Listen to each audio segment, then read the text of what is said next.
अब ज़ाहिर आपकी पार्टी की पोजीशन रही है कि वज़ीर आज़म के दफ्तर का एहतराम होना चाहिए, वोट की इज्जत होनी चाहिए। अब आज मरीम नवाज साहिबा ये कह रही हैं कि ये जो वज़ीर आज़म है, वज़ीर आज़म के दफ्तर का ज़रूर एहतराम होना चाहिए, मगर ये मुंतखब वज़ीर आज़म नहीं है। तो इस तरह तो साइकिल ही चलता रहेगा कि जब भी बात आएगी इमरान खान, नवाज शरीफ को वज़ीर आज़म नहीं मानते थे, आप इनको नहीं मानेंगे। जब भी सिविलियन सुप्रीमेसी की बात आएगी, वज़ीर आज़म के दफ्तर की बात आएगी, तो ये पोजीशन ले ली जाएगी कि सिविलियन सुप्रीमेसी के लिए हम ज़रूर खड़े हैं, वज़ीर आज़म के दफ्तर के लिए हम ज़रूर खड़े हैं, मगर ये वज़ीर आज़म ठीक नहीं है। तो फिर तो ये इसी साइकिल में चीज़ें चलती रहेंगी। देखिए, इसी साइकिल में चीज़ें बिल्कुल दुरुस्त है कि चलती रहेंगी अगर ऐसा होता रहेगा। और इस साइकिल को ख़त्म करने के लिए जो है वो सबको बैठना चाहिए और सबको बैठ के एक कंसेंसस जो है वो क्रिएट करना चाहिए।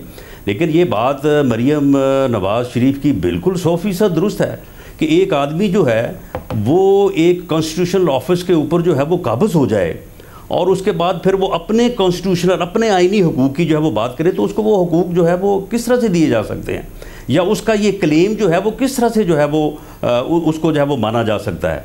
तो इसलिए इमरान खान जिस तरीके से इस ऑफिस के ऊपर जो है वो काबिज़ हुए हैं और जो उन्होंने 14 में कंटेनर पे चढ़ के जिस ओए तोए के कल्चर को उन्होंने फ़रोग़ दिया, जिस तरह से इस मुल्क की सियासी रवायात का बेड़ा गर्क किया, जिस तरह से अब वो पिछले 4 साल से इस मुल्क का बेड़ा गर्क कर रहे हैं, इस मुल्क की इकॉनमी को उन्होंने तबाह कर दिया है, इस मुल्क में जो है वो अदारों को वो तबाह कर रहे हैं। तो ऐसी सूरत में एक ऐसा आदमी जो है वो अपने आइनी हकूक़ जो है अगर वो क्लेम करता है तो ये बात हर किसी की समझ से बालातर है। वैसे मगर तो उसको आप ये हक भी नहीं देंगे कि वो अपनी मर्ज़ी का DGISI लगा सके? नहीं, अपनी मर्ज़ी का वो DGISI लगाए, वो अपनी मर्ज़ी का वज़ीर आला पंजाब लगाए, वो अपनी मर्ज़ी का जो है वो वज़ीर आज़म आज़ाद कशीर लाए, लेकिन जब वो फैसला करता है उस फैसले के पीछे एक रीज़नेबिलिटी होती है, उस फैसले के पीछे एक रैशनल होता है, उसके पीछे एक मेरिट होता है। देखिए, वज़ीर आज़म को बिल्कुल ये तमाम इख्तियारात हासिल हैं, लेकिन उन इख्तियारात को इस्तेमाल करने के लिए वो कोई मादर पेदर आज़ाद नहीं है, वो कोई जो है वो निज़ाम सिक्का का कोई अपना जो है वो बादशाह बन के नहीं बैठा कि वो जो दिल में आए वो जो है वो फ़ैसले करे और जिस तरह से फ़ैसले करे उसे कॉन्स्टिट्यूशनल लिमिट्स में रह के, आइनी हदूद में रह के, एक रैशनल के तहत, एक रीज़नेबिलिटी के तहत फ़ैसले करने होते हैं। जब उसके फ़ैसलों के पीछे ये चीज़ें नहीं होंगी तो फिर लोग क्यास करेंगे और उस क्यास की बुनियाद के ऊपर जो चीज़ एक दफ़ा, दूसरी दफ़ा, तीसरी दफ़ा, 10वीं दफ़ा साबित होगी तो वो फिर ज़बान ज़द-ए-आम है।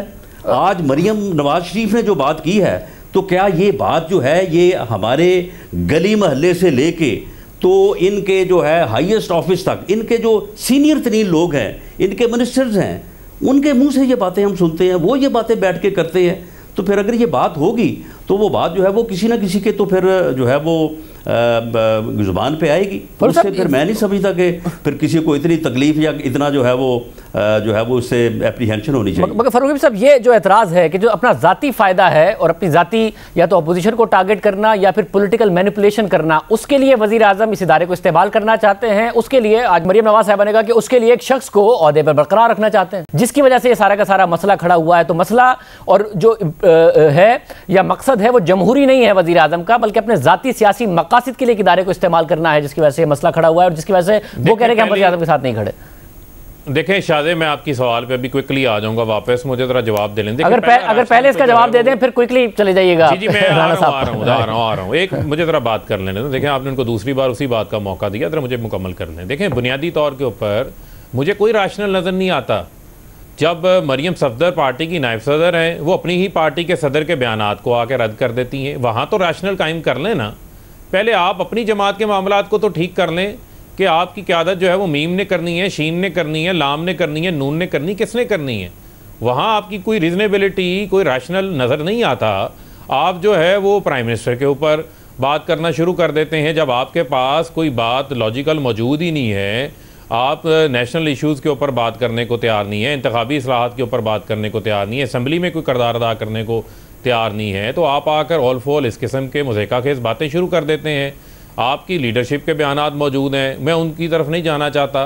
बुनियादी तौर के ऊपर इनका जो प्रॉब्लम है, ये ज़ाती सलामती इनके सर के ऊपर इतनी हावी हो चुकी हुई है कि ये किसी भी इदारे के ऊपर, किसी भी इदारे के सरबराह को मलाइन करना शुरू कर देते हैं।